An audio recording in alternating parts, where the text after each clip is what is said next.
El primer libro de la colección fue un libro de Gabriel Figueroa, Flores, y había realizado una serie de montajes fotográficos en los cuales, mezclando edificios y paisajes, creaba lugares prometidos. Yo los tuve cerca de mí, conviví con ellos y decidí leerlos como si fueran cartas de amor a algo que no se tiene, a algo completamente prometido.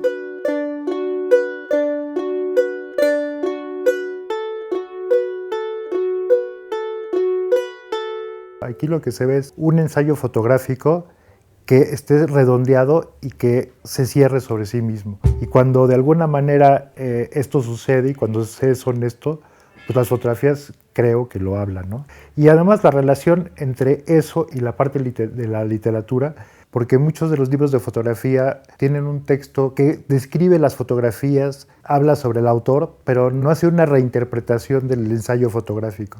Entonces, uno de los ejes fundamentales de la colección era hacer dos títulos en uno, que fuera un libro de fotografía, pero también fuera un libro de literatura para que se complementaran uno con el otro. ¿Cómo hago que el libro sea para el trabajo con Dominique, para el trabajo con Ilan, pero al mismo tiempo que también quede para mi propio trabajo? Entonces, lo que yo siempre he tratado de ver, la posibilidad de que exista un lenguaje paralelo, que los dos de alguna manera conversen y que los dos sean autónomos y que se entrecrucen y que alguien que lea el texto de alguna manera encuentre en las imágenes una complementariedad y viceversa.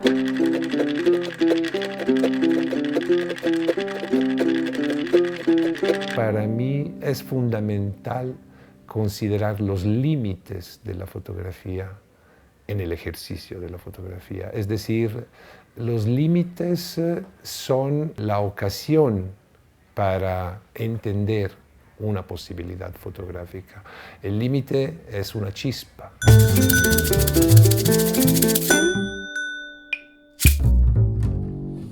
Por ejemplo, esta fotografía de una pareja que está en la puerta de su humilde casa es una imagen absolutamente polar, masculina, femenina, cielo, tierra, luna, sol. Es una pareja donde la mujer está completamente cubierta y el hombre es el que da la cara y hace frente, en este caso, al invasor, que es el fotógrafo.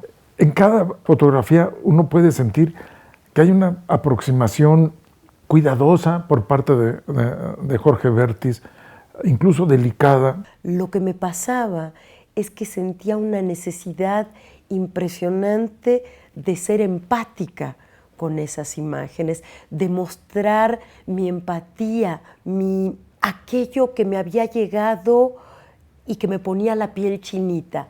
No quería hacerlo pasar por la razón. Entonces, para mí el gran reto era eso, partir de esa sensación y poder decir algo desde la propia poesía, algo que pudiera dialogar o que por lo menos le mostrara a Yamina. Yo creo que solo pensé en ella cuando escribí. Así es, ensayándose, no haciendo un ensayo de la fotografía, sino ensayándose a sí mismo, ¿no? Involucrándose profundamente con su propuesta. Y el escritor tiene la plena libertad de decidir qué hacer a partir de lo que le da el ensayo fotográfico. Y esto hace una correlación bien interesante entre dos lenguajes. Cuando estamos a una ventana, pensamos que nosotros vemos el mundo y nos olvidamos que se podría reinterpretar esta postura diciendo es el mundo que ve el mundo.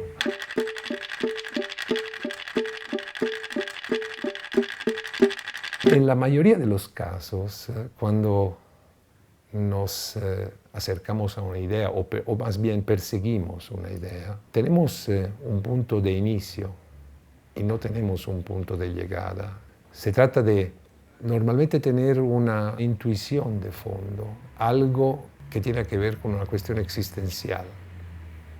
Luego entran en juego los elementos sobre los cuales hemos basado nuestro trabajo, que en mi caso son lo que yo genéricamente defino como signos. ¿Qué son los signos?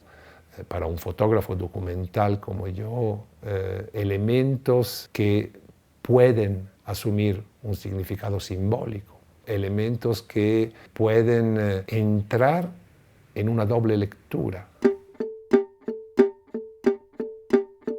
Pues yo tengo que escribir siempre, ¿no? Y entonces todo el tiempo estoy buscando como pretextos para que esa escritura tenga un sentido. Entonces, en este caso fue que llegaron estos dos fotógrafos, con los cuales me identifiqué de inmediato con su trabajo, tanto por su calidad, ¿no? Porque son una calidad indiscutible, pero también por la comunicación que yo podía encontrar allí, porque el trabajo no fue solo de ver esas fotos, sino de conocer a estas personas. Y entonces también fue para mí sumamente importante la conversación con ellos, ¿no? Tuvimos largas charlas, largos encuentros, donde pues me enteraba de aspectos de cómo entendían el arte, cómo entendían la fotografía, de su vida cotidiana, etcétera. Era así como impresionante.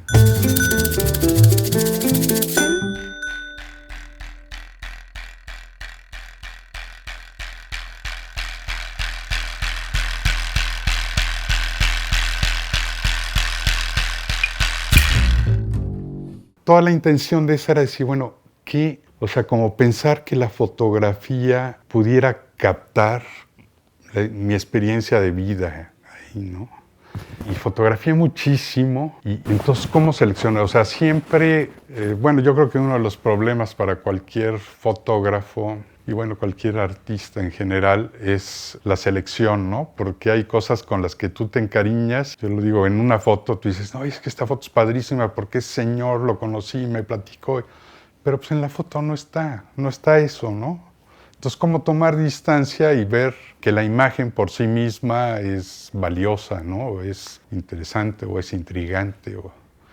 Y de alguna manera las fotografías que yo estaba tomando eran fotografías que tenían que ver con un gran espacio natural o arquitectónico y figuras humanas muy pequeñas. No fue algo que decidiera hacer, sino de pronto cuando empecé a revelar los rollos me di cuenta que había muchas fotografías con esta propuesta.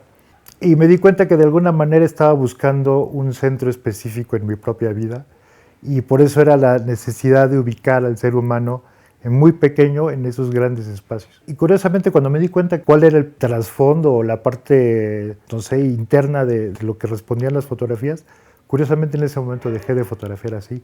De hecho, cuando se planteó la posibilidad de hacer un libro, me faltaban algunas fotografías para completar pues, el proyecto general y tuve que tomarlas, pero ya ahí sí fue muy difícil. Fueron 2 o 3 fotos que tuve que rascar ahí a la realidad porque ya no me salían las fotos naturalmente.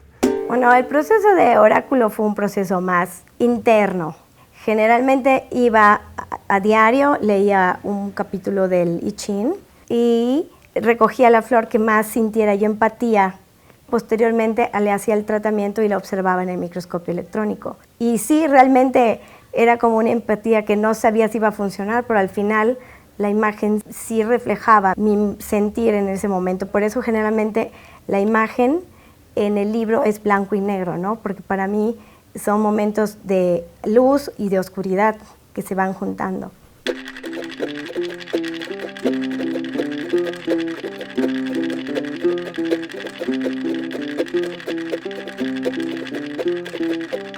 La ambigüedad es algo fundamental en la fotografía. Si no hubiera ambigüedad, tal vez la fotografía no tendría un gran peso, ¿no?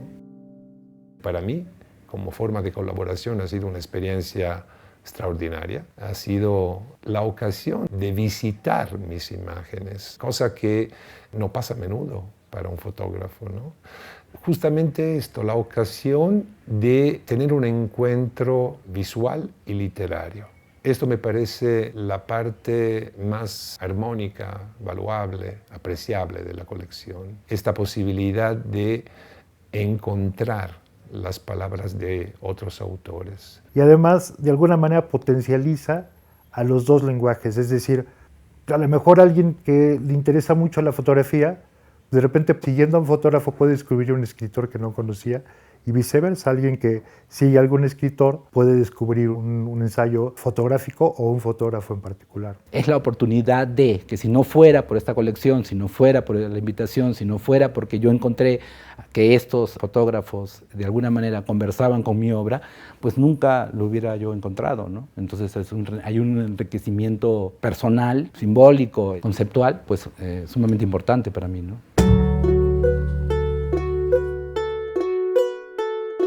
Sí logran hacer esa empatía, esa sensibilidad entre el fotógrafo y entre el escritor, y cada tomo va presentando su propio diálogo, pero entre todos al final se van uniendo.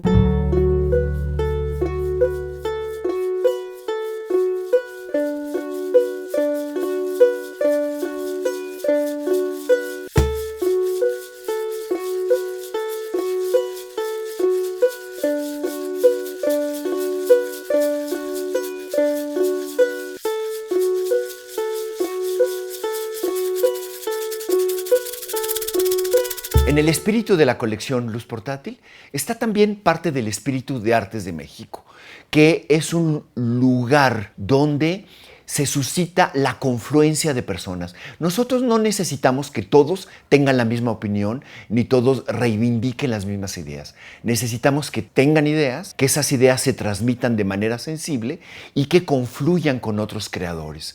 A veces en el mismo libro, a veces en la colección. Luz Portátil es un lugar de confluencias.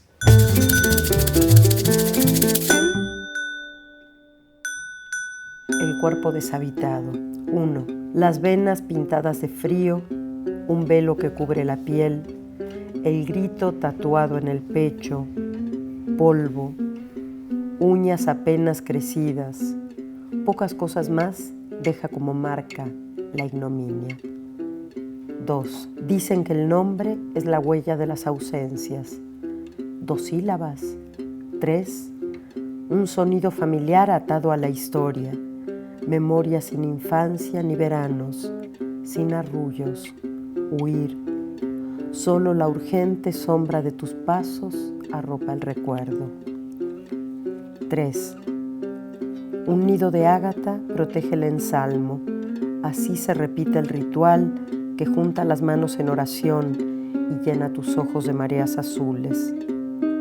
¿Qué hueso fue testigo del primer abandono? Serás polvo en el polvo, un vestigio apenas en la nada.